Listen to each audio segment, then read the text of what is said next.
Forgiveness. It sounds so beautiful, right?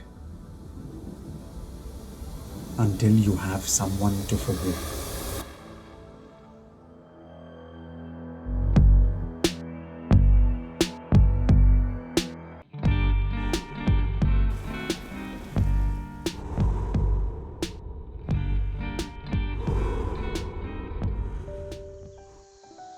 It's easy to talk about forgiveness, but it's hard to give it, especially when the wound is still raw, especially when the apology never came.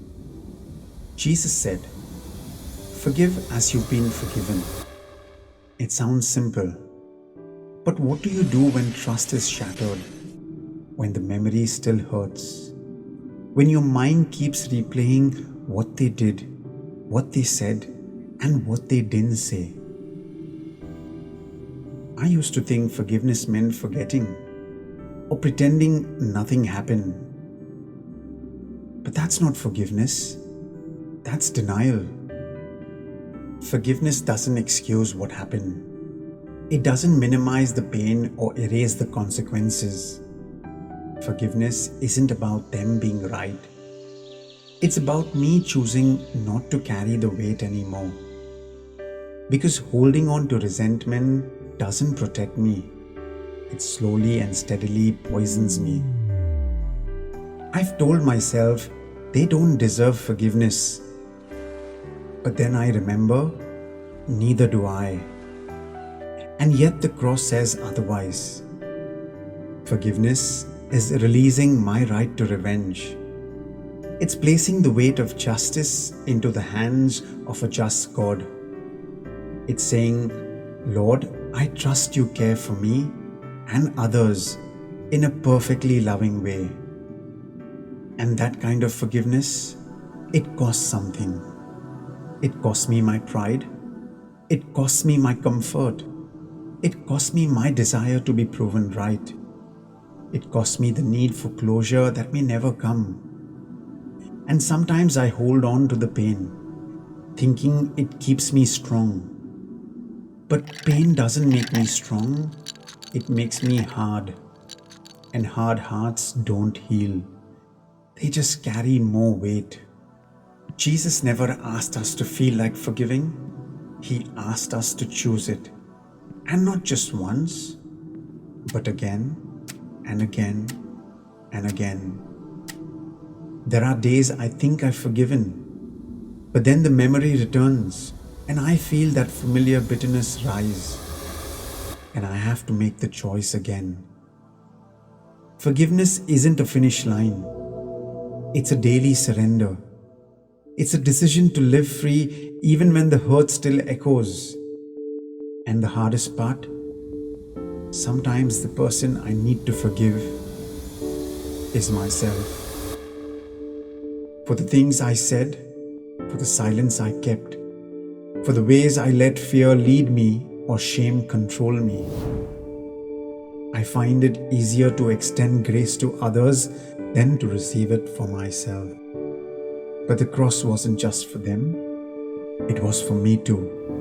And if God says I'm forgiven, who am I to argue with that? Forgiveness doesn't mean forgetting.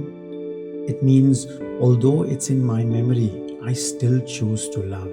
It means acknowledging the pain without letting it become my identity. It means choosing mercy over resentment, freedom over bitterness, and peace over pride. And it's not easy.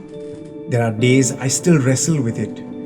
Days I want to rehearse the injustice, hold on to the grudge, and make them pay. At least in my mind. But each time I do, I remember the mercy that met me in my own mess. I remember the grace that covered me when I didn't deserve it. And I hear the whisper, "Freely you have received, freely give." Even if they never say sorry, even if things are never restored, forgiveness is still worth it. Forgiveness isn't just about setting them free. It's about setting me free. Free to breathe again, free to heal, free to live without carrying yesterday's chains into today. The saints understood this. Saint Maria Goretti forgave her attacker with her dying breath. Saint John Paul II visited the man who tried to assassinate him and embraced him. They weren't naive. They were free. Forgiveness isn't weakness, it's warfare. It's an act of rebellion against bitterness, a holy defiance against the lie that says you'll never heal. It's spiritual resistance. And often it's slow. But slow doesn't mean stagnant. Even if it's inch by inch, forgiveness moves us towards wholeness. It's saying the wound won't have the final word, love will. So if you're struggling to forgive, start there.